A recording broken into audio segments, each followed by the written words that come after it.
কর্ম সম্পাদন করে, তার আচার আচরণ কেমন, তার মনোভাব কেমন, এইগুলো ভগবান অর্জুনকে শিক্ষা প্রদান করছে। তো 31 নম্বর শ্লোকে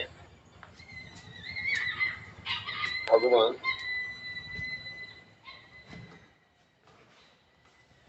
বলেছেন অর্জুনকে, অর্জুন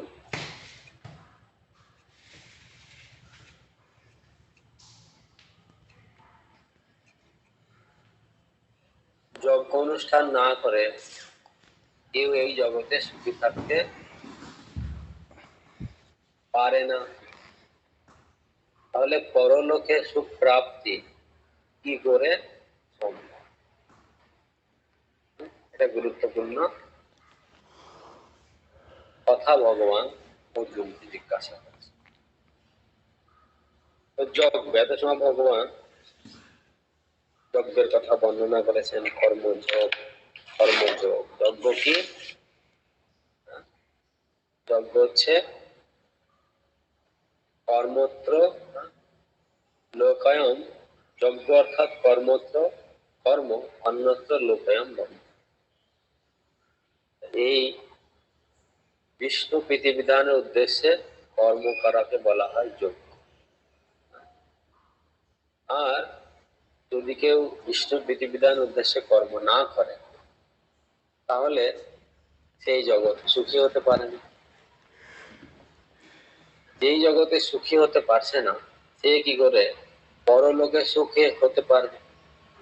এইখান থেকে একটা গুরুত্বপূর্ণ বিষয় আমরা বুঝতে পারি কি আমরা পরলোকে সুখ পাবো কি পাবো না সেটা আমরা এই জগতে বুঝতে পেরে না। গুরুত্বপূর্ণ বিষয় এই বিষয়। আমরা কি পরলোকে গিয়ে সুখ পাবো? পরলোকে গিয়ে জন্ম মৃত্যুর পরে কি আমরা শান্তি পাবো, সুখ পাবো? সেটা এই জন্মে আমরা অনুভব করতে পারি। তাই জন্য ভগবান এটা গুরুত্বপূর্ণ। আর এই জগতে কারা সুখ পায়? এই জগতে সুখ পায় তারা যারা যজ্ঞ অনুষ্ঠান করে। যজ্ঞ অনুষ্ঠান করলে কি করে তারা সুখ পাবে সেই কথা এখানে ভগবান বর্ণনা করেছেন। 29 নম্বর শ্লোকে ভগবান বলেছেন যারা যারা প্রাণায়াম আদি তাদের যজ্ঞ, বিভিন্ন যজ্ঞের কথা বলেছেন। বলার পরে 30 নম্বর শ্লোকে ভগবান বলছেন এরা সকলেই যজ্ঞ তত্ত্ববিদ এবং যজ্ঞের প্রভাবে পাপ থেকে মুক্ত হয়ে তারা যজ্ঞ অবশিষ্ট অমৃত আস্বাদন করে। তাহলে যজ্ঞটা গুরুত্বটা কোথায় থেকে আসছে? আর এই পরলোকে এই লোকে শান্তি আর পরলোকে এই লোকে সুখ পাওয়া, পরলোকে সুখ পাওয়া, এই বিষয়টা কোথা থেকে শুরু হচ্ছে? না, এই বিষয়টা শুরু হচ্ছে পাপ থেকে মুক্ত হওয়ার বিষয় থেকে। যারা পাপী, আমরা পড়েছি, যারা পাপী তারা এই জগতেও সুখী নয় আর পরলোকেও তারা সুখ পেতে পারবে না। তাহলে যদি এই জগতে কেউ পাপ থেকে মুক্ত হতে পেরেছে তাহলে সেই জগতে সুখ পাবে।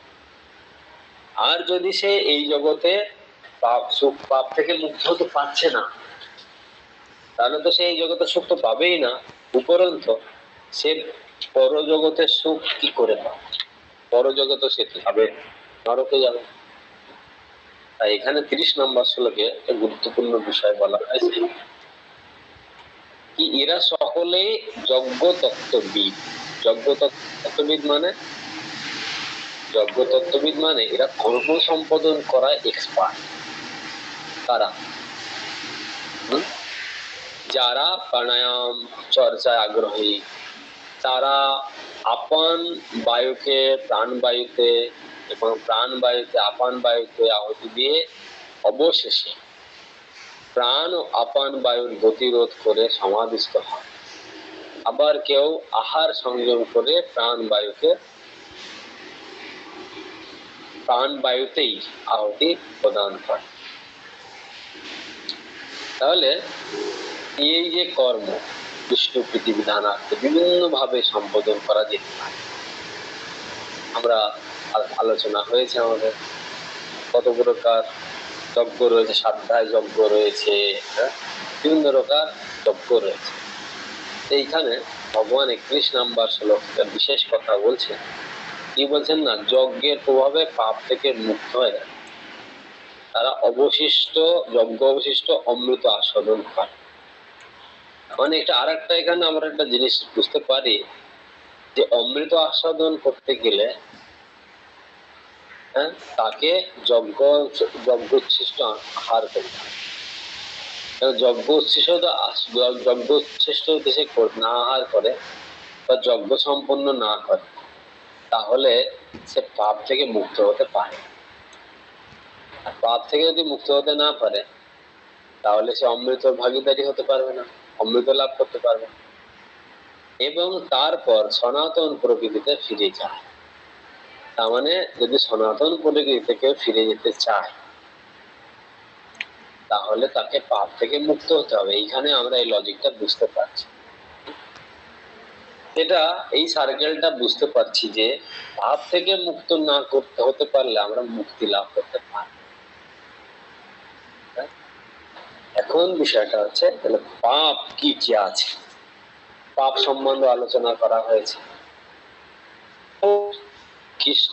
কৃষ্ণ পৃথিবীটা উদ্দেশ্যে কর্ম সম্পাদন ব্যতি রেখে, এগুলো হচ্ছে সব পাপ। কৃষ্ণের জন্য যা না করছি সেইগুলো সব পাপ। ভগবানের উদ্দেশ্যে যজ্ঞ যদি সম্পন্ন যদি করা হচ্ছে, তাহলে সেটা হচ্ছে নিষ্পাপ।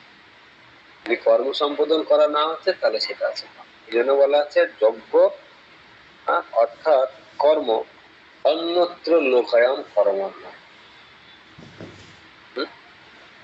এই যে বিষ্ণু প্রতিবিধানার্থে কর্ম করা, বিষ্ণু প্রতিবিধানের জন্য কর্ম ব্যতিরেকে বাকি যা কিছু আছে সবকিছু হচ্ছে পাপ। আমরা দেখতে পাচ্ছি অন্যান্য সোসাইটির সাথে যদি আমরা দেখি, অনেক সোসাইটি আছে যারা বিষ্ণুকেই জানে না, তারা বিষ্ণুকেও জানে না, তারা দেবতাদের আরাধনা করে না, কোনো বাবা ঠাকুর এটা সেটা নিয়ে তারা করছে। তারা গুরু হিসাবে যে কেউ গুরু হিসাবে তাদের পথ অবলম্বন করে তারা বিষ্ণু আরাধনা করতে পারে। আমরা দেখতে পাচ্ছি তাদের আরাধ্যই কোনো কিছু খুঁজে পাওয়া যাচ্ছে। কেন না, অনেক ক্ষেত্রে আছে তারা বলছে ইনি আমাদের ভগবান, এরকম বলছে। কিন্তু গীতার দিকে যদি আমরা দেখি, গীতা বা অন্যান্য পুরাণ শাস্ত্র থেকে আমরা জানতে পারছি যে ভগবান হচ্ছেন বিষ্ণু, নারায়ণ ভগবান, রাম ভগবান, হ্যাঁ, নৃসিংহ ভগবান, তিনরা ভগবান। তাহলে দেখা যাচ্ছে তারা সেই সব তো দূরের কথা, ভগবান তো দূরের কথা, ইভেন কি তারা দেবতাদেরও আরাধনা করছে না, দেবতাদেরও আরাধনা করছে না। তাদের মন্দিরে কেউ দেখা যাচ্ছে না। আর তাদের যাকে দেখা যাচ্ছে হয়তো তাদের একজনকে বসিয়ে রেখেছে তাদের আচার্য, সেটা বলে তিনি হচ্ছে তাদের গুরু। আর তাদের কর্ম সম্পাদনের মধ্যে কোনো প্রকার শুদ্ধতা নেই, কোনো প্রকার শাস্ত্রের কোনো বিধান সেখানে কাজ করছে, তাই না? তাদের অর্চন বিধি, পূজা অর্চনা বিধি কোনো কিছু এরকম আমরা দেখতে পাচ্ছি না। তাহলে সেইগুলো যে সেই সব সোসাইটিতে যে সমস্ত মানুষ রয়েছে, তারা সরল ভাবে সেটাকে স্বীকার করেছে, কিন্তু স্বীকার করার পরে তাদের সময় সেখানে অতিবাহিত করার ফলে তারা কিন্তু পাপ থেকে মুক্ত হতে পারছে। আমরা দেখতে পাচ্ছি অনেক সোসাইটি রয়েছে, তারা কিন্তু মানুষকে, তারা নিজেরাও পাপ থেকে যে মুক্ত হতে হবে সেটা তারা নিজেরাও বুঝতে পারছে না। আর যদি নিজেরাও বুঝতে না পারছে, তাহলে অন্যকে তারা কি শিক্ষা দেবে? তাদের কোনো প্রামাণিক শাস্ত্র নেই, প্রামাণিক তাদের যে কোনো উদ্দেশ্য গোল নেই। তারা কাউকে ভগবান সাজিয়ে তাকে আরাধনা করছে। এইভাবে আমরা দেখতে পাচ্ছি কত, আমরা আমাদের মানুষদের ভিতরে কত মানুষ তারা এইভাবে পদপতিত হচ্ছে, তাদের সময় জন্ম, মনুষ্য জন্মটা দুর্লভ মনুষ্য জন্ম অসৎ ব্যবহার করছে। এখানে যজ্ঞ প্রভাবে পাপ মুক্ত হয়। এই জিনিসটা আমাদের বুঝতে হবে। তাহলে পাপ তো আমরা জানতে করছি, অজান্তেও করেছি। আর পাপ করার ফলে আমরা বিভিন্নভাবে বিভিন্ন রূপ বিভিন্নভাবে বিভিন্ন জায়গায় জন্ম নিয়েছি। যাদের পাপ কম আছে তারা পূর্ণ কোনো ভালো ফ্যামিলিতে জন্ম নিয়েছে, ধনী ফ্যামিলিতে জন্ম নিয়েছে। যাদের পাপ বেশি আছে তারা একটু গরিব ঘরে জন্ম নিয়েছে। আরো বেশি আছে তারা অ্যাবনর্মাল অবস্থায়, হাত পা ঠিক নেই, এরকম বিভিন্ন ভাবে জন্ম নিয়েছে, দেখতে কুৎসিত, এইভাবে করেছে। মূল কথা হচ্ছে যা করে হোক পাপ তো আমরা করেছি, এখন পাপ থেকে মুক্ত হওয়ার পন্থাটা কি? এখানে 30 নম্বর শ্লোকে আমরা দেখতে পাচ্ছি পাপ থেকে মুক্ত হতে গেলে কি করতে হবে? যজ্ঞ শপিত কলমশা, আমাদের কি করতে হবে? যজ্ঞ করতে হবে। আর যজ্ঞটা কি?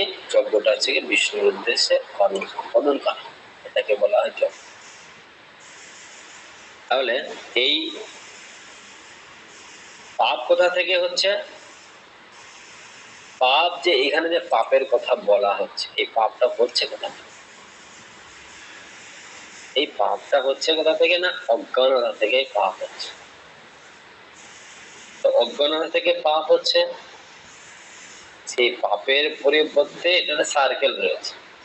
এটা যে জড়বন্ধন, জড়বন্ধন এমন এক বন্ধন যা মুক্ত হওয়া খুবই কঠিন। কেন না? অজ্ঞানতা, জড় জগতে আসা জন্ম থেকেই আমরা অজ্ঞানতার দ্বারা আচ্ছন্ন হয়ে যাচ্ছি। কি কি অজ্ঞানতা রয়েছে? না আমার আমার নিজের পরিচয়টা আমি ভুল জানছি, আমি ভাবছি আমি আত্মা, আমি মন, আমি দেহ, এটা একটা আমাদের অজ্ঞানতা। তারপরে যে জাগতিক সম্বন্ধটাকে আমি আমার নিত্য সম্বন্ধ বলে মনে করছি, এই জড় বস্তুর সাথে আমি আমার সম্পর্ক তৈরি করার অত্যন্ত কঠিন বাসনা করছি।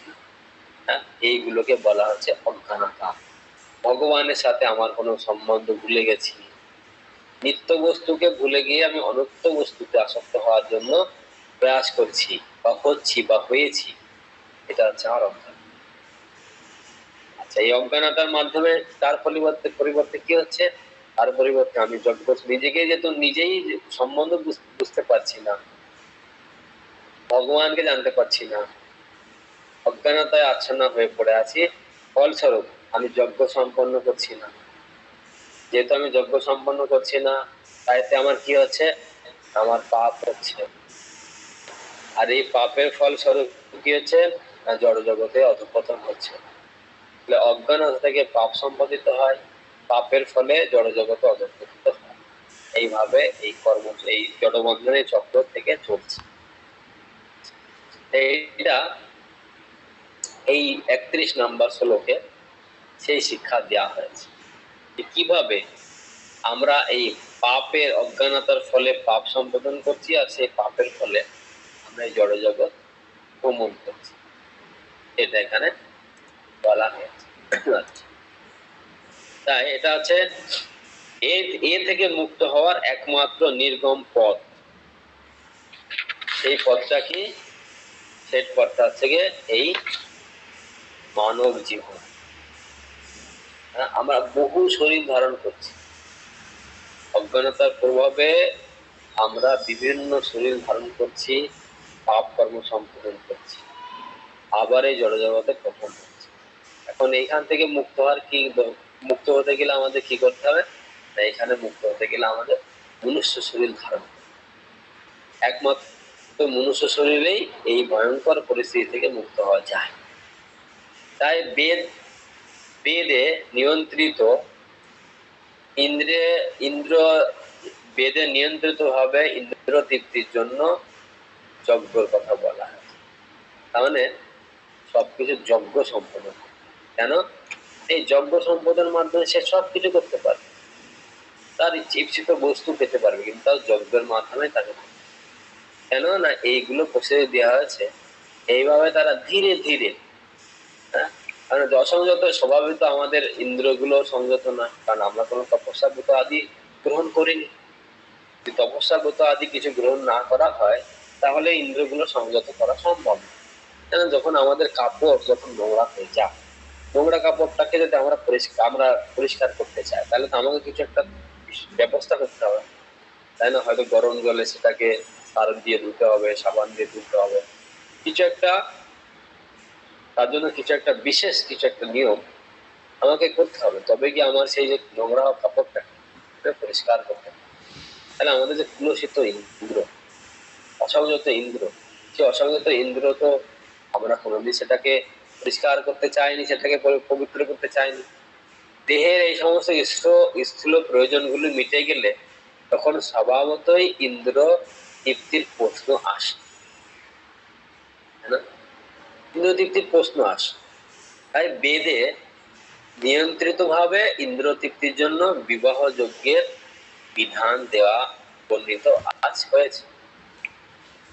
তাহলে বেদে পন্থা দেওয়া হয়েছে, এইভাবে ধীরে ধীরে জড়বন্ধন থেকে মুক্ত হওয়ার দিকে অগ্রসর হওয়া যায়। তাহলে আমরা বিভিন্ন জন্ম, এখানে ধীরে ধীরে যে পদ্ধতি বলা হচ্ছে, মানে কত জন্ম ধরে আমরা সেগুলো এখানে ঠিক নেই। মুক্ত জীবনের সর্বোচ্চ স্তর হচ্ছে ভগবানের সঙ্গ লাভ। আমি কখন ভাবতে পারবো যে আমি মুক্ত হতে চলেছি বা আমি মুক্ত হব বা হয়েছি? আমি যদি ভগবানের সঙ্গ লাভ করতে পারি। কারণ এই যে আমরা দেখতে পাচ্ছি কত সোসাইটি রয়েছে, কত মানুষ রয়েছে, তারা ভগবানকে স্বীকারই করে না, ভগবানকে জানেই না। না, তারা এইভাবে তারা ভগবান থেকে দূরে আছে, ভগবানের সঙ্গ লাভ তারা করতে পারছে না। তাহলে যত সময় ভগবানের সঙ্গ লাভ না করতে পারছে, তখন সে মুক্তি হতে পারে। কারণ মুক্তি প্রদাতা সর্বেশাং। মুক্তি কে প্রদান করতে পারেন? মুক্তি প্রদান করতে পারে একমাত্র যত সময় তাকে চিনতে না পারছে, তাই না? যে আমাকে মুক্ত করবে, আমি তাকে চিনতে না পারি, আমি তাকে বুঝতে না পারি, তাহলে আমি তাকে সঙ্গ করতে পারবো না, তার সাথে আমি যেতে পারবো না, তাহলে আমি মুক্ত কি করে হব? আমরা কত মনুষ্য জন্মেই কত মানুষ আমাদের ভিতর রয়েছে, আমরা তো মোটামুটি ভাবে এখানে অত বুঝতে না পারলেও আমরা জানতে পারছি যে কৃষ্ণ হচ্ছে ভগবান, আর সেই সম্বন্ধে যতটা সম্ভব আমরা তার সঙ্গ করার চেষ্টা করছি। তাহলে এই যে আমরা ভগবানকে জেনে ভগবানের সঙ্গ করার চেষ্টা করছি, এটা হচ্ছে মুক্ত স্তর। আমরা খুব তাড়াতাড়ি মুক্তি লাভ করতে পারি। উপরের বর্ণনা অনুসারে আমরা দেখতে পাই যে যজ্ঞ অনুষ্ঠান করার মাধ্যমে জীবনের পূর্ণতা আসে। তাহলে জীবনের পূর্ণতা মানে, জীবনের পূর্ণতা বলতে কি বোঝায়?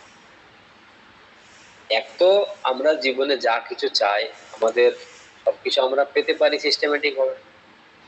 আর দ্বিতীয়ত কি, দ্বিতীয়ত আমরা ধীরে ধীরে ধীরে ধীরে আমরা আত্মাতে অভিষ্ট হতে পারি, এটা হচ্ছে আমাদের জীবনের পূর্ণতা।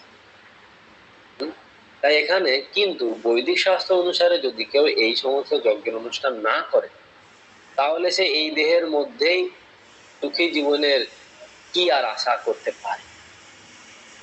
তাহলে যত সময় সে যজ্ঞ না করে তার জীবনে পূর্ণতা আসে না। আর জীবনে যদি পূর্ণতা না আসে, সেটা সেই জীবন কি করে সুখ হতে পারে?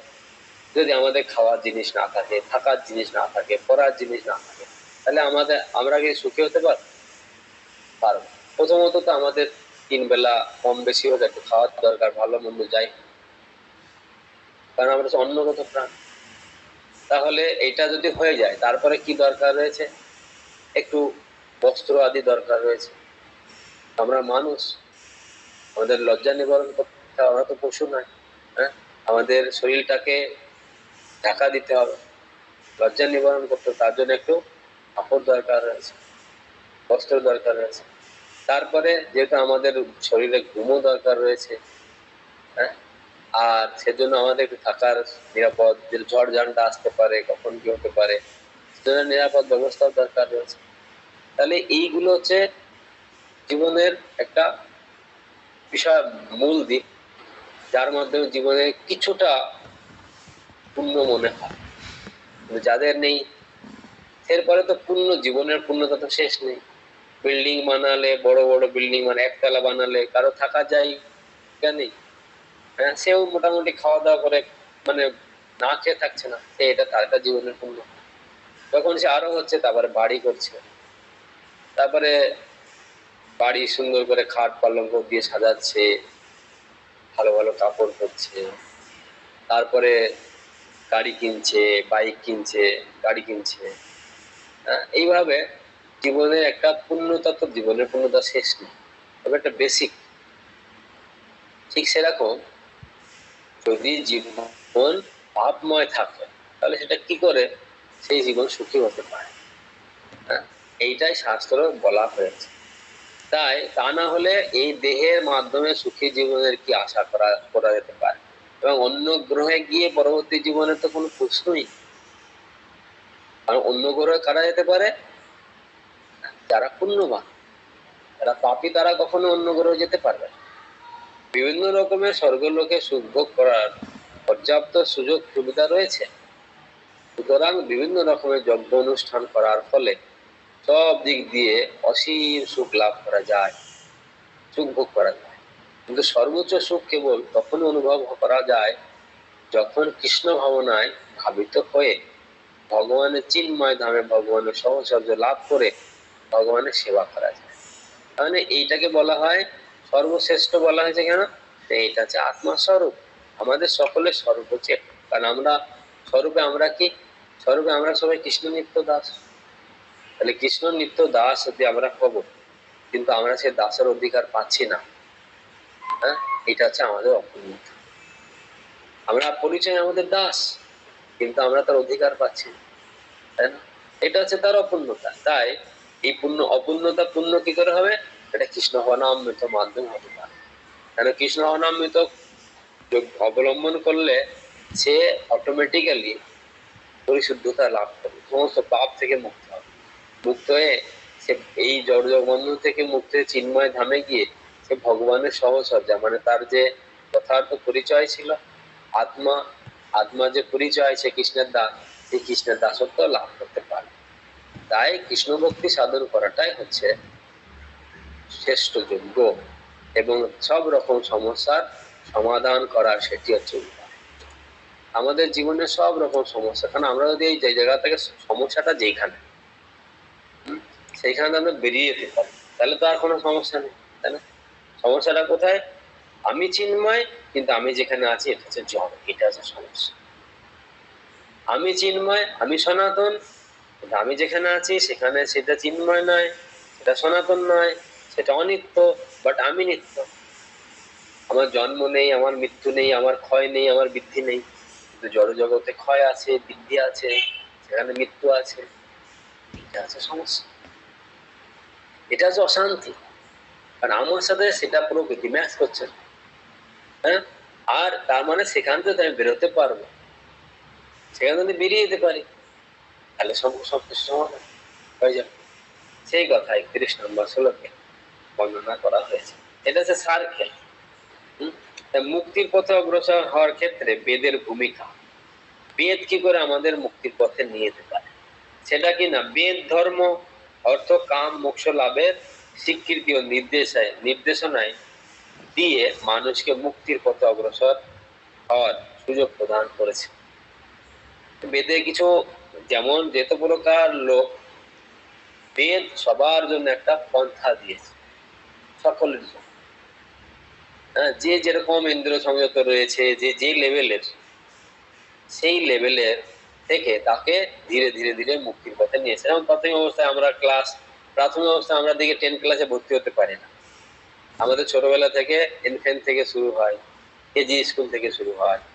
এই যে শিক্ষা ব্যবস্থা, একসময় আমাদের কি করেছে, যখন আমরা শিক্ষা ব্যবস্থা যুক্ত হচ্ছি, তখন সেই 1 ক্লাস থেকে শুরু করে সমস্ত অক্ষর পরিচয় শেখানো হচ্ছে, স্বরবর্ণ, ব্যঞ্জন বর্ণ, তারপরে সেখানে শব্দ তৈরি করা, শব্দ বোঝা, শব্দ পড়া, কিভাবে শব্দ তৈরি হয়, কিভাবে কিভাবে শব্দ লেখা যায়। এইভাবে সবকিছু ধীরে ধীরে করে করে একসময় সে বিশাল বড় ডিগ্রি লাভ করে অনেক উচ্চতর পদ লাভ করতে পারছে। তার মানে এটা সে কখন করতে পারছে না, যখন সে স্কুলে ভর্তি হচ্ছে। আর এইখানে সমস্ত শ্রেণীর লোক সুযোগ পাচ্ছে। তাহলে সেখানে পরীক্ষার মাধ্যমে দেখা যাচ্ছে কেউ ফার্স্ট ক্লাস পাচ্ছে, কেউ সেকেন্ড, থার্ড, ফোর্থ, কেউ ফেল করছে, কিন্তু সে জানছে। তাহলে এই যেটা গ্রাজুয়ালি প্রসেস। এখন যে ফেল করছে সে ওই স্থানে থেকে যাচ্ছে, ক্লাস উন্নত করতে পারছে না। আবার একসময় আবার পড়ে আবার করে করে সে সেখানে উন্নত হচ্ছে, উন্নত তাকে হতেই হচ্ছে। আর সে যদি সেই সাথে যুক্ত থাকছে অটোমেটিক্যালি সে একসময় উন্নত হতে পারছে, তাই না? এটা হচ্ছে বেদ ঠিক এইভাবে করেছে। বেদ ধর্ম, অর্থ, কাম, মোক্ষ লাভের স্বীকৃতি নির্দেশনায় মানুষের যা প্রয়োজন সেই প্রয়োজনগুলো কিভাবে মেটাবে বেদ সেটা নির্দেশনা করে করে ধীরে ধীরে মানুষ এক সময় মোক্ষ লাভের দিকে নিয়ে আসে। এইভাবে বেদ আমাদের জীবনে আমাদের সহায়তা করছে। ধর্ম পালনের মাধ্যমে অর্থ আসে, অর্থের ধর্মের পথে থেকে বিভিন্ন যজ্ঞ অনুষ্ঠান করলে স্বাভাবিকভাবে অর্থনৈতিক সমস্যার সমাধান। অর্থনৈতিক সমস্যার সমাধান করতে গেলে কি করতে হবে? ধর্ম পথে চলতে হবে। অধর্মের পথে গেলে কোনোদিন আমাদের অর্থনৈতিক সমস্যার সমাধান হবে না। যজ্ঞ করার মাধ্যমে আমরা পর্যাপ্ত খাদ্যশস্য, দুগ্ধ ইত্যাদি লাভ করি। অর্থ লাভের পর কামনা বাসনার উদয় হয়। ক্ষুধানি নিবৃত্তি সহ দেহের স্থূল প্রয়োজনগুলো পূরণ হয়ে গেলে ইন্দ্র তৃপ্তির প্রশ্ন আসে। এই কারণে বেদে নিয়ন্ত্রিত ইন্দ্র উপভোগের জন্য পবিত্র বিবাহের অনুমোদন করা হয়েছে। এভাবে ক্রমান্বয়ে মানুষ মোক্ষ লাভের স্তর উন্নীত হয়। এর সবই শুরু হয়েছে যজ্ঞ অনুষ্ঠানের মাধ্যমে। তাই সুখ লাভের জন্য যজ্ঞ সম্পাদন অত্যন্ত গুরুত্ব। এটা 31 নম্বর শ্লোক থেকে আমরা সেই শিক্ষা লাভ করতে পারছি। আচ্ছা, তাহলে যজ্ঞ অনুষ্ঠান গুরুত্বপূর্ণ সুখ লাভ করতে গেলে। এখন তাহলে সর্বশ্রেষ্ঠ যজ্ঞটা কি? একই সময় আমি যদি সর্বশ্রেষ্ঠ যজ্ঞ সম্পাদন করতে পারি তাহলে আমি এক চান্সে জায়গা আমি পুরো পূর্ণ হয়ে যেতে পারছি। এটা কি? কৃষ্ণ হনময় জীবন সমস্ত সমস্যার একমাত্র সমাধান, কারণ তাতেই মানুষ সর্বস্ত্র সুখ লাভ করতে। এটা 32 নম্বর শ্লোকে ভগবান বলবেন, এবং বহুবিধা যজ্ঞা বিততা ব্রাহ্মণ মুখে কর্মজান বিদ্ধিতান সর্বনেবং যত্তা বিমুক্ষসে। এবং এভাবে বহুবিধ যজ্ঞাঃ যজ্ঞ বিততঃ বিস্তৃত ব্রাহ্মণঃ বেদে মুখে মুখে কর্মজাত বিদ্ধি জানবে তান তাদের সর্বান সকলকে এবং এভাবে জ্ঞাতা জেনে বিমুক্ষসে মুক্তি লাভ করতে পারবে। গীতার গান, হে পুরুষোত্তম, অত যজ্ঞ যে ধর্ম আর সব যাহা কিছু সকল বিকর্ম বেদাদি শাস্ত্রে তথা বহু যজ্ঞ হয়, কত শাখা প্রশাখা আদি কে করে নির্ণয়। সেসব যজ্ঞাদি জ্ঞান সব কর্ম জান, মুক্তিপথ সেই জানো যজ্ঞে সে সর্বান। তারপর অনুবাদ, এই সমস্ত যজ্ঞই বৈদিক শাস্ত্রে অনুমিত হয়েছে এবং এই সমস্ত যজ্ঞ বিভিন্ন প্রকার কর্মজাত, সেগুলিকে যথাযথভাবে জানার মাধ্যমে তুমি মুক্তি লাভ করতে পারো। এখানে কেন বিভিন্ন প্রকার যজ্ঞ অনুমোদন করা হয়েছে, এই যেখানে বলা আছে বিভিন্ন প্রকার কর্ম যজ্ঞ রয়েছে। এখানে প্রশ্ন হতে পারে এই বিভিন্ন প্রকার যজ্ঞ কেন করা হয়েছে, সেই প্রশ্নের উত্তর আমরা এটাতে পেয়ে যাব। ঠিক যেমন বিভিন্ন ঔষধ বিভিন্ন রোগের জন্য নির্দেশিত, তেমনি বিভিন্ন প্রকার কর্মীর জন্য বিভিন্ন প্রকার কর্মীর জন্য ভিন্ন যজ্ঞ অনুমোদন করা হয়েছে। বিভিন্ন প্রকার কর্মী বলতে কেউ খেতে ভালোবাসে, তাই না? কেউ পড়তে ভালোবাসে, কেউ শুনতে ভালোবাসে। হ্যাঁ, অনেক প্রকার আমাদের কর্মের উদ্দেশ্য রয়েছে। আমরা যারা কর্ম করি, কর্ম করে কেউ আছে যা কর্ম করে টাকা রোজগার করে, অধিকাংশ সে সেটা খাইয়ে দেই, সে সেটাকে খরচা করে। কেউ আছে যা কর্ম সম্পাদন করে, যা টাকা পায় সেটা দিয়ে সে কিছু এই বাড়ি গাড়ি এটা সেটা করার জন্য সে খাওয়ার দিকটা অত বেশি ধ্যান দেয় না। কেউ আছে যা টাকা পয়সা রোজগার করে সে সেটাকে পড়তে ভালো ডাট ফাট কাপড় চোপড় এগুলো সে পড়তে বিলাসিতা করতে ভালোবাসে। এর মাধ্যমে দেখা যাচ্ছে যে তাদের কর্মর বিভিন্ন উদ্দেশ্য রয়েছে, তাই না? সেই বিভিন্ন উদ্দেশ্য, তাহলে এটা একটা উদ্দেশ্য। আরো কি রয়েছে? এটা একটা জাগতিক উদ্দেশ্য। আর কি আছে না, কেউ হয়তো সূর্য লোকে যেতে চায়, কেউ চন্দ্র লোকে যেতে চায়। যেমন আমাদের বর্তমানে আমরা দেখতে পাচ্ছি যে আমাদের সমস্ত দেশ উঠে পড়ে লেগেছে কি করে তারা চন্দ্র লোকে যায়। তারা বলছে না চন্দ্রে তারা পৌঁছে গেছে, এখান থেকে মাটি নিয়ে আসে, এখানে ভিডিও করে নিয়ে আসে।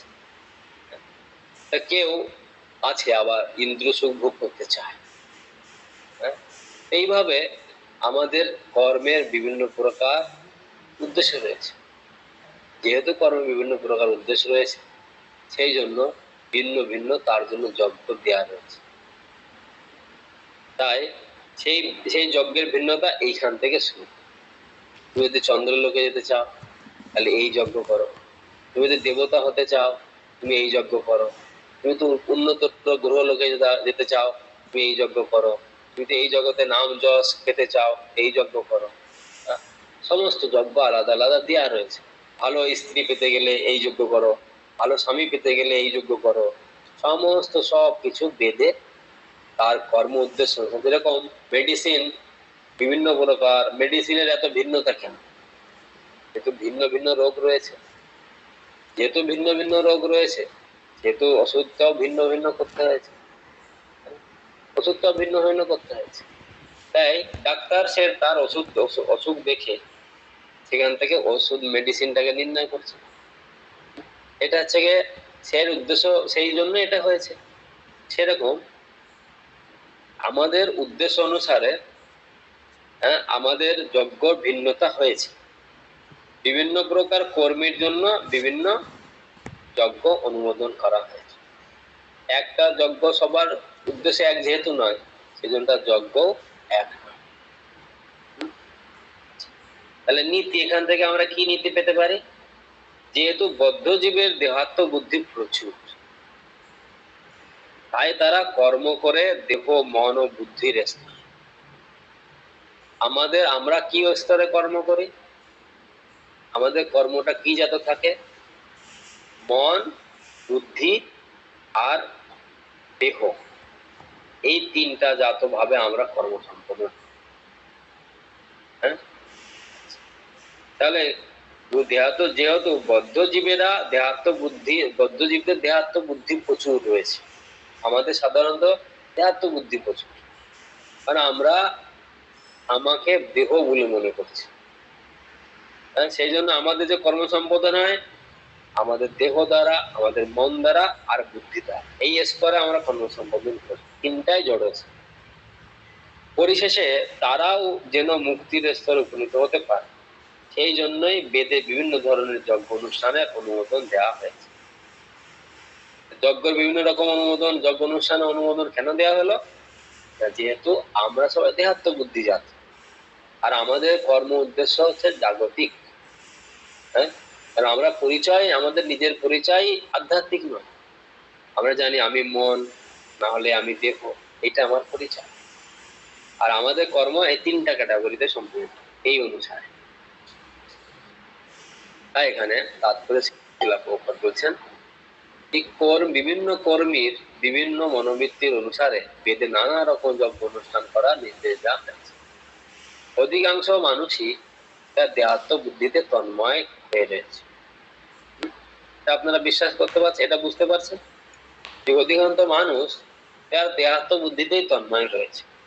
এক্সারসাইজ করবে, শক্তি বাড়াবে, বিভিন্ন রকম প্রাণায়াম করবে, শরীরটা কি করে ঠিক থাকবে, কি করে ভালো ঘুমাতে পারবে, ভালো খেতে পারবে, ভবিষ্যৎটা একটু আরামদায়ক যাবে, এই সব কিছু হচ্ছে তাদের ধ্যাত্ব বুদ্ধি। এর আগে আর তারা বাড়তে পারছে না, তন্ময় হয়ে রয়েছে। তন্ময় শব্দ হাতে ঘোর ভাবে মত্ত হয়ে রয়েছে। কিসে? না, দেহাত্ম বুদ্ধিতে তন্ময় হয়ে রয়েছে। ওখানে আমাদের তন্দ্রা আসে না, কখনো কখনো বসতে বসতে বা কিছু দেখতে দেখতে আমাদের কখনো তন্দ্রা এসে যায়। তন্দ্রা এসে গেলে আর আমার এই বাহ্যিক জ্ঞান থাকে? বাইরে কি হচ্ছে আমি বুঝতে পারি? হয়তো কি আছে, মোবাইলে কিছু একটা দেখছে, দেখতে দেখতে তার তন্দ্রা এসে গেছে, দিকে মোবাইলটা চলতেই আছে, খবর চালিয়ে দিয়েছে বা সিনেমা চালিয়ে দিয়েছে বা যাই কিছু চালিয়ে দিয়েছে, ওদিকটা চলতে আছে চলতে আছে, আর সে তন্দ্রা হয়ে নাক ডাকাও শুরু করে দিয়েছে, অন্য গ্রহ চলে গেছে। তার মানে সে মোবাইল সে যেটা করছিল সেটা আর কোনো তার ধ্যান নেই, তন্ময় হয়ে গেছে। তাহলে মানুষ কে? মানুষ তো আত্মা। সেই আত্মাটা কি হয়েছে? সম্পূর্ণভাবে দেহাত্ম বুদ্ধিতে তন্ময় হয়ে গেছে। সে যে মানুষ, এই বিষয়ে আর তার দোষ নেই। দেহের জন্য সবকিছু করছে, সেই জন্য কি বলা আছে শাস্ত্রে? বলা আছে আহার নিদ্রা ভয় মৈথুন অঞ্চ সামান্য এত অসুবিধা। ধর্ম একা বিশেষ, এর ভিতরে একটা বিশেষ বস্তু হচ্ছে কি মানুষ জীবনেই ধর্ম পালন করা। ধর্ম একা অতি বিষয় ধর্মহীনা মানব অসুবিধারানাম। তাহলে মানুষ ধর্ম পালন করতে পারে, কিন্তু একটা গরু ছাগল ধর্ম পালন করতে পারে না, একটা কুকুর ধর্ম পালন করতে পারে। তাহলে মানুষের তাহলে আহার নিদ্রা ভয় মৈথুন অন্ত সামান্য মেতা অসুবিধারানাম, ধর্ম একা অতি বিশেষ। তার ভিতরে একটা বিশেষ কি? বিশেষটা হচ্ছে ধর্মহীনা মানুষ পশুবি মারা। যদি তারা ধর্ম পালন না করছে তারা পশুর সমান হয়ে যাচ্ছে। কেন? যেহেতু তারা আহার নিদ্রা ভয় মৈথুন নিয়ে তন্ময় হয়ে থাকছে, তারা সবসময় কিসে তন্ময় রয়েছে? কি করে ভালো আহার করবে, কি করে বংশ বিস্তার করে মৈথুন করবে, সুখভোগ করবে, আর কি করে সে নিদ্রা যাবে, আর কি করে সে ভয় থেকে রক্ষা পাবে। এই চারটে কাজে সে মত্ত হয়ে রয়েছে। এটা হচ্ছে এটাকে বলা হয় দেহাত্ম বুদ্ধি। প্রকৃত সে কে? সে হচ্ছে মানুষ। তাই সমস্ত যজ্ঞ এমন ভাবে ব্যবস্থা করা হয়েছে যাতে মানুষ তার দেহ মন অথবা বুদ্ধির যোগ্যতা অনুসারে তাদের অনুষ্ঠান করতে পারে। কিন্তু সমস্ত যজ্ঞের উদ্দেশ্য হচ্ছে দেহের বন্ধন থেকে জীবকে মুক্তি করা। যজ্ঞের আলটিমেট উদ্দেশ্য কি? যজ্ঞের আলটিমেট উদ্দেশ্য হচ্ছে এই যে আমরা দেহ দ্বারা তন্ময় হয়ে রয়েছি, আত্মবুদ্ধিতে তন্ময় হয়ে রয়েছি, এই তন্ময়তা থেকে মুক্ত করাই হচ্ছে এই যজ্ঞের উদ্দেশ্য। তাহলে সে খেয়াল খুশি মতো অনুসারে তার নিজের ইচ্ছা পূর্ণ করতে পারে, কিন্তু সেখান থেকে সে তার তন্ময়তা থেকে মুক্তি লাভ করতে পারে, তার দেহাত্ম বুদ্ধি থেকে সে মুক্তি লাভ করতে পারে। যদি কারো টাকা নেই, অর্থ নেই, তার কিছু লিগাল প্রসেস রয়েছে, সমাজ রয়েছে, সরকার ব্যবস্থা রয়েছে তাকে হেল্প করার জন্য, তার বলেও তাকে টাকা ধার দিতে দেয়, সেইভাবে নিয়ে সেটা করতে পারে। অন্যটা সে চুরি করেও নিতে পারে। যদি কেউ ধার করে নেয় কারো থেকে, লোন নেয়, এটা কি তার মান সম্মান হানি হবে? হবে না। কিন্তু যদি সে চুরি করে নেয় তাহলে সে তো সবার চোর নামে সমাজে খ্যাত হবে। উপরন্তু ধর্ম দিক থেকে সেও শাস্তি পাবে, সামাজিক দিক থেকেও সে শাস্তি পাবে। হ্যাঁ, তো এটাও তার দুঃখের কারণ হয়ে থাকে দুটোতে। তার মানে চুরি করাটা বৈদিক সিস্টেম নয় বা সামাজিক সিস্টেম না। তোমার কিছু দরকার হতেই পারে, অর্থাৎ প্রয়োজনীয়তা মেটানোর জন্য তাকে কঠিন পরিশ্রম করতে হবে, করে সে কিছু পদ্ধতি অবলম্বন করে সেটা সম্পাদন করতে সমাধান করতে পারে। তার মধ্যে কিছু লিগাল পদ্ধতি রয়েছে, কিছু ইনলিগাল পদ্ধতি রয়েছে। ইনলিগাল পদ্ধতিগুলি ব্যবহার করতে সে দ্বারা তার ক্ষতি হতে পারে।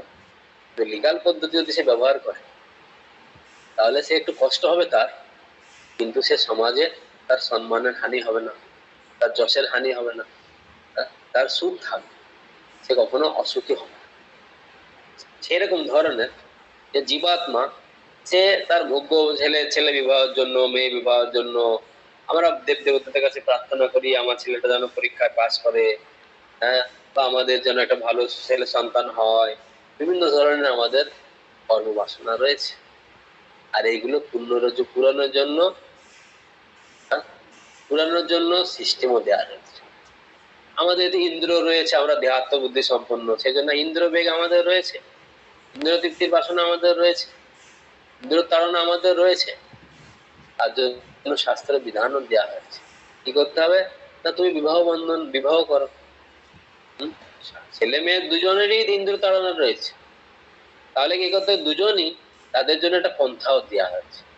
কি করতে হবে না, তারা বেদ অনুসারে, বৈদিক সিস্টেম অনুসারে তারা স্বামী স্ত্রীর সম্বন্ধে যুক্ত হবে। যুক্ত হওয়ার পরে তারপরে তাদের উদ্দেশ্যটাকে সে পুরা করতে পারে। সেতে তার সমাজে অসম্মান হবে, সমাজ তাকে খারাপ বলবে না। কিন্তু যখন অবৈধভাবে সেটা করবে তখন সমাজ তাকে খারাপ বলবে, তার বদনাম হবে, তাকে দুশ্চরিত্রা বলবে। ঠিক এই বিষয়টা, এইটা হচ্ছে গিয়ে বুঝার বিষয়। সেইভাবে এইখানে বলা হয়েছে যে আমাদের কি করতে হবে না, বেদ অনুসারে, যদি আমরা বেদ অনুসারে করি তাহলে ইন্দ্র তৃপ্তির সুযোগটাও পেয়ে যাওয়া হচ্ছে। আচ্ছা, তারপরে কি হবে, ইন্দ্র তৃপ্তি করার নেক্সট স্টেপ কি, সেখানে কিছু সন্তান সন্ততি, তাই না? ইন্দ্র তৃপ্তি যখন স্বামী স্ত্রী তাদের সম্পর্ক হবে, তাদের ইন্দ্র তৃপ্তির সম্পর্ক সম্পূর্ণ করবে, তার ফলস্বরূপ কি হবে, তাদের সেখানে কিছু সন্তান সন্ততি জন্ম হবে। কিন্তু যদি বৈদিক সিস্টেম অনুসারে না করে, তারপরে যদি কোনো সন্তান সন্ততি হয়, তাদের কি পরিচয় থাকবে, তাদের আমরা সমাজে তাদের কি পরিচয় ডাকি? তাহলে যে সেখানে জন্ম হচ্ছে তার জীবনটা কত দুর্ভাগ্য হচ্ছে, সমাজে তার কোনো স্থান নেই, সমাজে সে একটা কুলসিত হয়ে বেঁচে থাকছে, তাই না? বর্ণ সংকর হয়ে বেঁচে থাকছে, সমাজে তার কোনো বর্ণই হচ্ছে না। সেই জন্য শাস্ত্র আমাদের এই নির্দেশ দেওয়া হয়েছে, সব কিছু শাস্ত্রের বিধান রয়েছে। আমাদের অশাস্ত্রিক করার কোনো কিছু দরকার নেই। তুমি যা পেতে চাও সব কিছু শাস্ত্র নিয়মে পেতে পারো।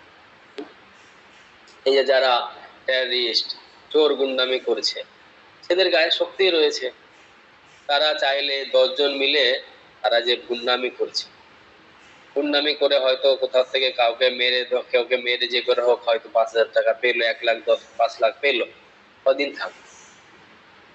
একবার যখন ধরা পড়বে সারা জীবন তাকে লুকিয়ে বেড়াতে হবে, আর বদনাম হবে। কিন্তু তাদের গায়ে শক্তি রয়েছে, মেধা রয়েছে, হ্যাঁ। আর যদি 10 জন মিলে কোন একটা ব্যবসা শুরু করে দেয়, হ্যাঁ, সরকারের কাছে যায় বা কারো কোথাও থেকে গিয়ে কিছু একটা পয়সা করি কিছু জোগাড় করে যদি তারা কোন একটা ব্যবসা শুরু করে দেয়, তাহলে তারা সমাজে একদিন গণ্যমান্য হতে পারবে, একদম অনেক উচ্চতরে যেতে পারবে। এটা লিগাল প্রসেস। চোর ডাকাতি করে আনা, এটা হচ্ছে ইনলিগাল প্রসেস।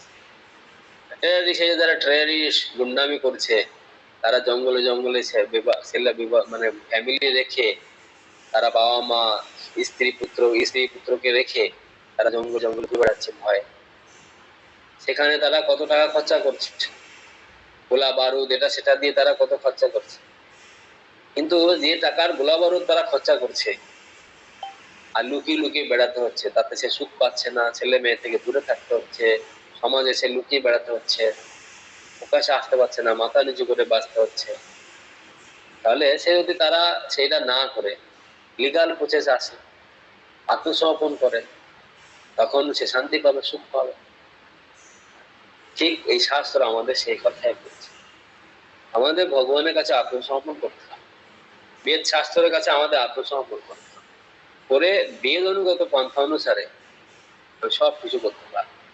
সেখানে বলা হলো কিভাবে অর্থ লাভ হবে, ধর্মের মাধ্যমে আমরা অর্থ লাভ করতে, অধর্ম করে আমরা কোনোদিন অর্থ লাভ করতে পারি না, সেইটা এখানে বলা হয়েছে।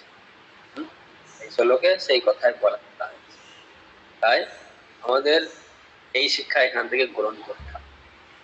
শিলা প্রভুপাদ বলে, হে পুরুষোত্তম, অত যজ্ঞই সেই ধর্ম। হ্যাঁ, যজ্ঞ কি? যজ্ঞই হচ্ছে একমাত্র ধর্ম, আর সব যাহা কিছু সব বিকর্ম, মানে সবকিছু হচ্ছে পাপ করে। বেদাদি শাস্ত্রে তথা বহু যজ্ঞ হয়, কত শাখা পোশাখা আদি কে করেন? বহু শাখা পোশাখা রয়েছে, সকলের জন্য বিধান দেওয়া রয়েছে, সকলের জন্য। সেই সব যজ্ঞাদি জানো, সব কর্ম জান, মুক্তিপথ সেই জানো, যজ্ঞ শেষ হবে। এইভাবে এই শ্লোকের বর্ণনা দেওয়া হয়েছে। আপনাদের যদি কারো কিছু এই বিষয়ে প্রশ্ন থাকে, আপনারা প্রশ্ন করতে পারেন, আমাদের এখনো 6 মিনিট টাইম আছে। ধন্যবাদ, প্রণাম প্রভু। বলো। বলছি, আমার একটা জিজ্ঞাসা ছিল প্রভু, যে আমরা তো সবাই তো পরমেশ্বরের সন্তান, তাহলে প্রভু এই কেউ এই যে সবকিছু যে করছি, যে তৃপ্তি করছি বা অন্যান্য যা করছি, সবই তো মানে বেকার, ওগুলো তো সবই শূন্য। তাহলে আমরা ভগবানের যে সেবা করব, যে জ্ঞানটা ভগবান, তাহলে সেই জ্ঞানগুলো ভগবান আমাদের কেন দিচ্ছে না? কেন এইসব ইন্দ্রিয় তৃপ্তি করছি, খাচ্ছি, পড়ছি, সবকিছু ভগবান দিচ্ছে, তাহলে এইটা দিচ্ছে না কেন প্রভু আমাদের? আমরা তো ভগবানের সন্তান, তাহলে আমরা যদি ভগবানের সন্তান হব, তাহলে আমার কেন ভগবান ভগবত জ্ঞান দিচ্ছে না? এটা হচ্ছে আমাদের সুকান্ত প্রভুর প্রশ্ন। সবকিছু দিচ্ছে প্রভু, সবকিছু তো বেকার, আমরা দেখতে পাচ্ছি সবকিছু জড়ো, তাহলে এই জ্ঞান কেন ভগবান দিচ্ছে না? এটা তাহলে এই প্রশ্নের উত্তর এখানে দেওয়া হয়েছে। আর ভগবান ভগবত জ্ঞান দেওয়ার জন্যই ভগবান গীতা দিয়েছেন, অন্যথায় তো গীতা দেওয়ার কোনো যুক্তি ছিল না। ভগবত জ্ঞান দেওয়ার জন্যই ভগবান গুরু রূপে এসছেন, ভগবত জ্ঞান দেওয়ার জন্য ভগবান সাধু রূপে এসছেন, ভগবত জ্ঞান দেওয়ার জন্য ভগবান বেদ প্রকাশিত করেছেন। বেদস্য সর্বম অহমেব বেদ্য বেদান্ত কৃত বেদ বিদেবা চাহ। বেদের বিষয় হচ্ছে কি না, ভগবানকে জানা। এই ভগবান আমাদের জানার জন্য দিয়েছেন, কিন্তু আমরা কিন্তু দেহাত্ম বুদ্ধিতে রয়েছি, আমরা তো ভগবানকে মানছি না। আমি তো ইন্দ্র, আমরা নিজেকে তো আত্মা বলে মানছি না, তাহলে আমার সাথে ভগবানের পরিচয়টা মানবো কি? হ্যাঁ, আমি তো নিজেকে ভুলে গেছি, ভুলিয়া তোমার সংসারে আসিয়া পেয়ে নামাপিত দেখো। আমরা এখানে এসেছি কি করে? ভগবানের সাথে প্রতিদ্বন্দ্বী করে এসেছি, ভগবানকে ভুলে যাওয়ার ফলে এখানে এসেছি, তাই না? তাহলে আমরা যখন ভগবানকে আবার জানতে পারি, যে শিলা প্রভুপাদ বললেন যে আমাদের অধিকাংশ সবাই আমরা তন্মাত্র হয়ে রয়েছি, একদম দেহাত্ম বুদ্ধিতে। দেহাত্ম বুদ্ধিতে আমরা তন্মাত্র হয়ে রয়েছি। তাহলে যাদের দেহাত্ম বুদ্ধিতে তন্মাত্র হয়েছে, তার মানে সে চিন্তা করছে যে আমি হচ্ছি দেহ, আমি হচ্ছি মন। যখন সে চিন্তা করছে আমি দেহ, আমার মন, তাহলে কিন্তু কোনো সম্পর্ক থাকছে না। তার সম্বন্ধ কার সাথে হচ্ছে? তার দেহের সাথে হচ্ছে। তাই জন্য সে দেহের সাথেই সম্বন্ধ করছে, দেহ রিলেটেড যা কিছু আছে, আত্মীয় স্বজন কলত্র আদি নিয়ে সে থাকছে। কেন? যেহেতু সে চিন্তা করছে আমি সে দেহ, দেহ সম্বন্ধিত। আমাদের সাথে সম্বন্ধ কিসের সাথে? আমাদের দেহের সাথে। যখন কি আমরা দেহ ত্যাগ করবো, তখন কি আমাদের সাথে সম্বন্ধ থাকবে? থাকবে না। তখন আমাদের পুড়িয়ে দেবে, সব সম্বন্ধ শেষ। পরে যদি আমার সাথে দেখা হয়, তা চিন্তা করবে ভূত, আমাকে ভূত হিসেবে সবাই দেখে ভয় পায়, তাই না?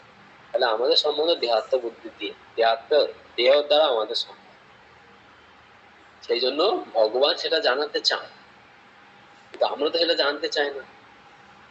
তাই ভগবান যুক্তি করে বহু যুক্তি করে তার দেহাত্ম বুদ্ধির পরিস্থিতি থেকে সে দেহাত্ম বুদ্ধি অবস্থা রেখেছে। দেহাত্ম বুদ্ধিতে সে কি চাইবে, কি করে দেহর ভরণ পোষণ করা যায়, দেহর সাপ্লাইমেন্ট করা যায়। দেহের বহু প্রকার বেগ রয়েছে, দেহ ঠিক রাখতে গেলে খেতে হবে, ঘুমাতে হবে, হ্যাঁ, ইন্দ্র রয়েছে, ইন্দ্রগুলো সংযত করতে হবে, ইন্দ্রগুলোকে তৃপ্ত করতে হবে, অনেক কিছু রয়েছে। দেহটাকে সুরক্ষা রাখতে গেলে সাবান মাখতে হবে, তেল মাখতে হবে, ভালো পরিবেশ, ভালো জায়গা দরকার রয়েছে। তা সে দেহাত্ম সবকিছু দেহ রিলেটেড সবকিছু করছে, দেহ রিলেটেড সবকিছু করছে, এবং ভগবান সেটা বুদ্ধি করে, ভগবান অত্যন্ত কৃপালু। ভগবান বুদ্ধি করে কিভাবে তার সেই দেহাত্ম বুদ্ধি পরিস্থিতি থেকে ধীরে ধীরে ধীরে ধীরে তাকে চিন্ময় স্তরে নিয়ে আসা যায়, সেই জন্য ভগবান এই গীতা আমাদের দিয়েছে। এই যে আমরা যেটা পড়ছি, এটা মাধ্যমে আমরা কি বুঝতে পারছি, ভগবান জানাতে চান, কিন্তু আমরা তো জানতে চাই না। আমরা জানতে চাই না কৃষ্ণের সাথে আমাদের কি সম্পর্ক, ভগবান কি, ভগবানকে আমরা স্বীকারই করতে চাই না, জানতে তো দূরে। যদি ওই কৃষ্ণ ভগবান, আমরা স্বীকার করবো না।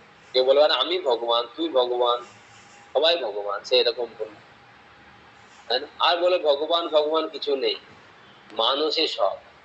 ভগবান সেবা টেবা কি, মানুষ সেবা আছে সব সেবা, তাই না? অত জাতি পাতি ভুলে যাও, শুধু একটাই জাতি মনে করো, আমরা হচ্ছে মানব। তাহলে মানবের মানবতাটা কি? যে বলছে আমি মানব, সে মানবটা কে বলছে? তাহলে সে মুখে বলছে আমি মানব, কিন্তু সে আসলে সে দেহাত্ম বুদ্ধি অনুসারে সে তার কাজে কার্যে মনে হচ্ছে সে দেহাত্ম বুদ্ধি যা, সে তার শরীরটাকেই তার পরিচয় দিচ্ছে। এইটাই হচ্ছে ভগবান আমাদের। আর হচ্ছে ভগবান কেন সেটা জানাচ্ছেন না, যেহেতু আমার অনেক বাসনা রয়েছে ভগবানকে বাদ দিয়ে। সেই জন্য আমার ভগবানের সন্তান আমি, আমার যে সমস্ত বাসনা রয়েছে, আর আমি ভগবানের সন্তান। আমরা ডিসকাস করেছি, যখন কেউ তার ছেলে সে কেউ বাবার সাথে সে বাবাকে স্বীকার করে না, সে বাবার সাথে থাকতে চায় না, হ্যাঁ? তখন সে কি করছে, বাবা বলে ঠিক আছে, তুমি আমাকে ভালো না লাগে, তুমি এসে বাবাকে ছেড়ে দিয়ে অন্য জায়গায় থাকছে, হ্যাঁ? থেকে সেখানে সে বাবার টাকায় সবকিছু করছে, পৈতৃক সম্পত্তি ভরণ পোষণ করছে, কিন্তু সে বাবাকে স্বীকার করছে। তা বাবা বলছে ঠিক আছে, তুমি থাকো, তোমার মতো থাকো, আমার কোনো আপত্তি নেই। তাহলে ঠিক সেরকম আমি তো ভগবানকে ছেড়ে থাকতে চাই। ভগবান আমাকে ছেড়ে থাকতে চাইছেন, ভগবান দেখছে আমাকে তুমি ছেড়ে থাকতে চাও। আর ভগবান কি বলেছে, যে তিনি আমার জন্য এই জগৎটা বানিয়েছেন, এই ব্যাঙ্গলোরটা বানিয়েছেন, আর এই ব্যাঙ্গলোতে সবকিছু রয়েছে। আমাদের পৃথিবীতে বলুন কি অভাব আছে, কারো কিছু অভাব আছে? কিছু অভাব নেই, সব কিছু পরিপূর্ণ রয়েছে, হ্যাঁ? তাহলে আমি যেহেতু এখানে থাকছি ভগবানকে ভুলে, সেজন্য ভগবান আমাকে এখানে সবকিছু দিয়েছে, বাড়ি গাড়ি সবকিছু, খাবার দাবার, ফল মূল সবকিছু, অক্সিজেন, এগুলো কে দিচ্ছে? ভগবান দিচ্ছে। ভগবান এগুলো কেন দিচ্ছেন? আমি ভগবানের সন্তান, আর আমি ভগবানকে ভুলে এখানে থাকতে চাইছি, ভগবান সব ব্যবস্থা করে দিচ্ছেন। কেন? একদিন না একদিন ওরা আবার, ও আমাকে ছেড়ে তো খুশি থাকতে পারবে না। একদিন না একদিন ও এরকম করতে করতে করতে জেদি করতে করতে করতে একদিন না একদিন ও আমার কাছে আবার ফিরে আসবে। তাই ভগবান, এই যে আমরা অনেকে জানি না যে সবকিছু ভগবান সাপ্লাই করছে, আমরা শুনছি, আমরা বুঝতে পারছি না। অক্সিজেন কোনো ইঞ্জিনিয়ার, কোনো সরকার দিচ্ছে না, বলছে প্রকৃতি দিচ্ছে। প্রকৃতি কি? প্রকৃতির উপরে আর আমরা কেউ জানি না, তাই না? আমাদের বিজ্ঞানিক শেখাচ্ছে এটা অ্যাক্সিডেন্টে তৈরি হয়েছে জগৎটা, অ্যাক্সিডেন্টে জগৎটা তৈরি হয়েছে, এটা আমাদের শিক্ষা দিচ্ছে। আমরা বান্দর থেকে এসেছি, তাহলে আমাদের জ্ঞান কিভাবে আমরা আচ্ছাদিত হয়ে রয়েছে, আমরা সেভাবে থাকতে চাইছি। এই জন্য ভগবান সুযোগ সুবিধা করে দিয়েছে, আমরা যখন যা চাইবো ভগবান তাই দিবেন। আমি তো আচ্ছাদিত থাকতে চাই, তো ভগবান আমাকে আরো সুযোগ সুবিধা দিবেন আচ্ছাদিত হওয়ার জন্য। আমি তো আরো বেশি দেহাত্ম বুদ্ধি থাকতে চাই, ভগবান আমাকে আরো বেশি দেহাত্ম বুদ্ধি দিয়ে দিবেন, হ্যাঁ? আর আমি যদি দেহাত্ম বুদ্ধি থেকে মুক্ত হতে চাই, ভগবানের কাছে জানতে চাই, তো ভগবান সুযোগ দেবেন। এই যে যারা যারা জানতে চান আপনারা, আমরা যারা জানতে চাই, ভগবান সুযোগ দিয়েছে, শাস্ত্র দিয়েছে, যে আমরা গীতা থেকে ভগবানের কথা আলোচনা করছি, এখানে তাহলে মূল কথা হচ্ছে গিয়ে কেন আমরা এখানে ভগবান আমাদের সেটা দিচ্ছেন না, সেই জ্ঞান এই জন্য দিচ্ছেন না, কিন্তু আমরা জানতে চাইছি না। হ্যাঁ, এই জন্য। কিন্তু আমি যখন জানতে চাইবো তো আমাদের দিবে। তাহলে আমাদের কি করতে হবে? ভগবানকে জানতে চাইতে হবে, ভগবান সব দিবে। যে জানতে চাইছে ভগবান, তাকে ভগবানকে জানার ব্যবস্থা করে দিচ্ছে। যে ভগবানকে ভুলে থাকতে চাইছেন, ভগবান তাকে ভুলে থাকার ব্যবস্থা করে, সব কিছু ভগবান দিয়ে দিচ্ছে। হ্যাঁ, সেই জন্য ভগবানই জগৎটা তৈরি করেছে। এর ভিতরে অনেকে বিভিন্ন প্রকার কর্মবাসনা রয়েছে, তার জন্য সে ভগবানকে ভুলে এসে সবকিছু তার বাসনা পুরা করে করে সে ভগবানকে ছাড়া খুশি থাকতে পারবে না। একজন সত্যিকারের পুত্র সে কখন তার পিতার বিরহ সহ্য করতে পারে, হ্যাঁ, সে পিতাকে ছাড়া সে থাকতে পারে। আর একজন সত্যিকারের পিতা তার পুত্রকে ছাড়া থাকে, সে পুত্র তাকে ভালো না বাসলেও সে পুত্রকে ছাড়া থাকতে পারে না, সবসময় দুঃখ অনুভব করে। হ্যাঁ, একজন যথার্থ পিতা যেমন তার সন্তানের বিরহ অনুভব করে, একজন যথার্থ সন্তানও সেরকম তার পিতার বিরহ। কিন্তু কোনো ক্ষেত্রে দেখা যাচ্ছে পিতা সন্তান তার বাবাকে ভুল বুঝছে, ভুল বুঝে সে পিতা থেকে দূরে থাকছে আর মোহিত অবস্থা থাকছে, তার কর্মবাসনা পূর্ণ করার জন্য থাকছে।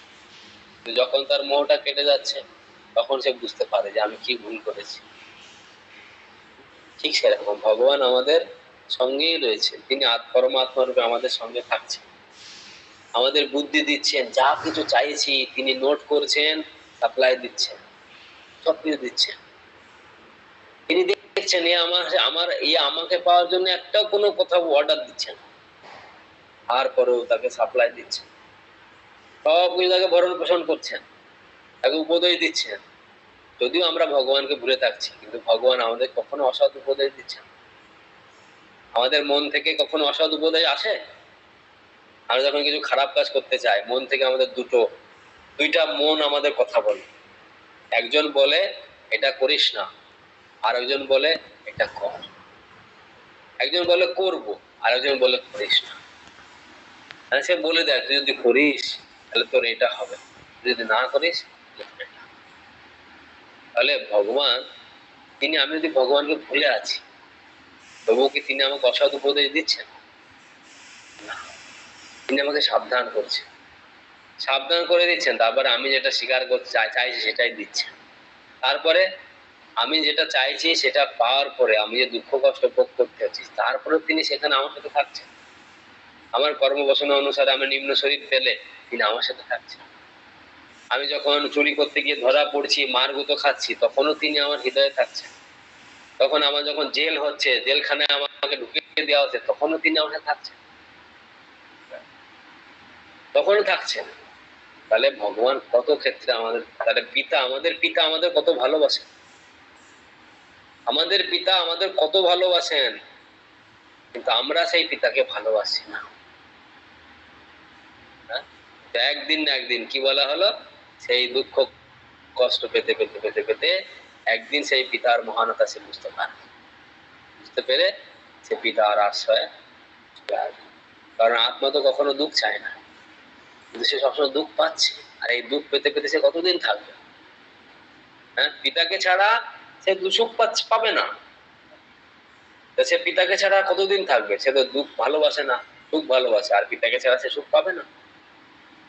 এইভাবে সে ট্রাই করতে করতে করতে করতে এক সময় সুখ পাবে। কি করে? না, সে ভগবানের উদ্দেশ্যে সব কর্ম শুরু করবে, যজ্ঞ শুরু করবে, তখন সে ঠিক আছে। ভগবান আমাদের জানাতে চান, আর আমরা যেদিন জানতে চাইবো, যদি আমরা আজকে থেকে চিন্তা করে ভগবানকে আমি জানতে চাই, ভগবানের সাথে আমি ভগবানের সেবা করতে চাই, ভগবানের কাছে ফিরে যেতে চাই, কালকে থেকে আজকে এখন থেকেই ভগবান সেই ব্যবস্থা তিনি করা শুরু করে দেবেন, যে কি করে ও আমার কাছে আসতে পারে। বুঝতে পারা গেল? হ্যাঁ প্রভু। আর কারো কিছু প্রশ্ন আছে?